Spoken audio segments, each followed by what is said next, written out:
Why did I start playing FPS shooters? It all started in my university biology class, where I was hardcore studying to be a neurosurgeon. You know, I wanted to make money and make my parents proud, so I spent a good amount of time studying and kissing professors' asses. One of my professors requested we bring cool science news to talk about in the beginning of class. So I found this article where it talks about surgeons who play video games are more skilled. It ended up making me want to play video games, so I said, fuck it. I'm gonna try it out. And that's why I decided to pick up Overwatch.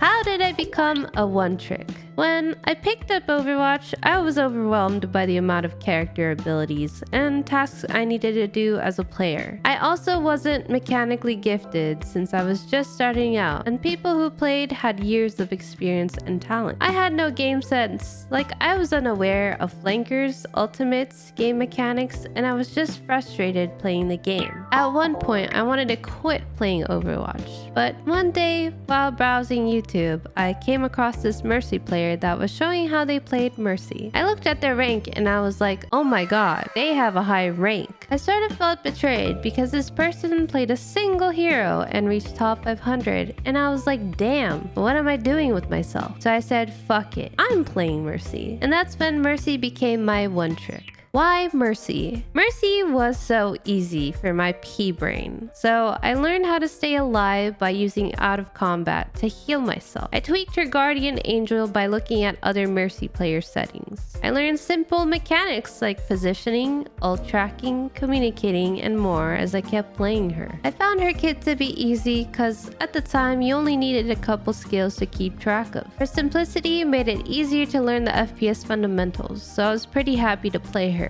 She was basically a cakewalk. What benefits did I have being a one trick?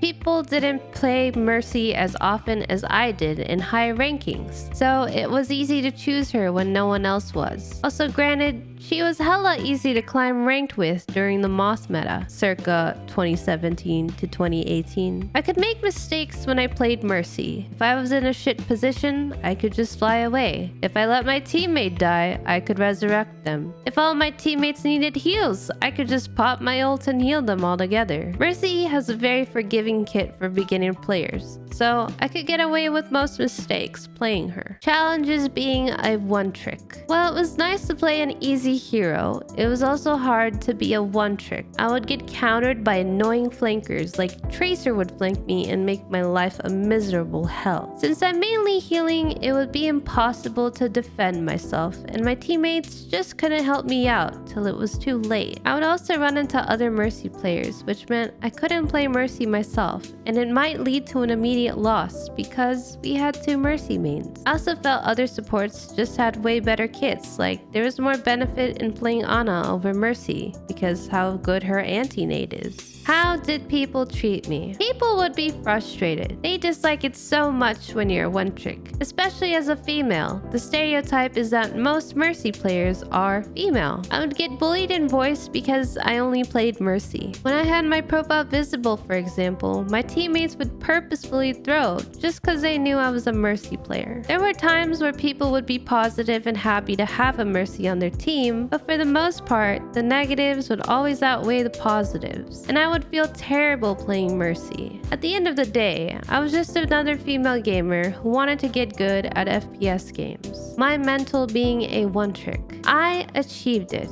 I was great at Mercy, and I even climbed to Grandmaster playing her all the time. But then I fell into a severe depression because around the same time my interest for FPS peaked, my dad passed away from a brain stroke. My dad was very unsupportive in my decision to play video games. He would always argue that video games are meant for boys and girls have no reasons to play them. So outside of my one-trick challenges, I didn't have the best environment to play in. And it wasn't just my dad's death that caused me to hate playing video games. I just slowly fell out of joy playing Overwatch because of the repetitive and boring playstyle that came with it. For me at the time, being a one-trick meant that I could only play the one character I was good at, or else I would just end up losing the game. It was like I would risk it for the biscuit if I didn't play Mercy. I had only known how to play her, and if not else, I would fail as a teammate and my own personal goals. Pretty quickly, my love and interest in shooters started to die. I did not want to play Mercy anymore, so then I decided to change that. My goals? My initial goals at the time were to be good at Mercy and achieve the highest rank. I would use Mercy as a way to benefit my journey to learn the basics to shooters so I could be good at any other mechanically intensive characters or video games. I wanted to build game sense, build a gaming PC because at the time I was playing on a laptop, and then move on to my dreams of becoming a highly skilled player. Why did I choose Flex? Playing only Mercy didn't co-align with my goals because being a high-skilled player to me meant using my mouse and clicking people's heads. I didn't do that. Mercy was a support. She mainly heals her teammates. She doesn't shoot people. So I had to make a change, and I decided to be a Flex player so I could at least learn how to aim and shoot others. How did I become a Flex player? I swapped to Flex by playing other supports, tanks, and sometimes damage. I didn't deviate away from support because I wasn't confident enough to play a role that was important in getting kills. Ana was a good start just because she has a lot more to her kit that's similar to other characters. I slowly picked up other supports like Baptiste, Moira, Zen, and Kiriko as I got better with Ana. How did people treat me? People would often ask for a certain support character, so I would swap and play those heroes to try them out. It was interesting because some people assumed I would play Mercy because of my career history. So the second support would either go Ana or another good support to complement me. But I found it insulting because they only thought I could play Mercy, which they weren't in the wrong. I just had to ignore their pick and play what I wanted. People would also automatically think that we're gonna lose if I wasn't on Mercy. And it was even worse when players heard my voice and they go, "Oh, why aren't you on Mercy?" Like, I'm sorry, but I'm trying to learn how to Flex, and playing Mercy doesn't help me get better at the game. Challenges switching to Flex. It was very difficult. I would still die to flankers. I had terrible positioning, and I couldn't track ultimate abilities anymore,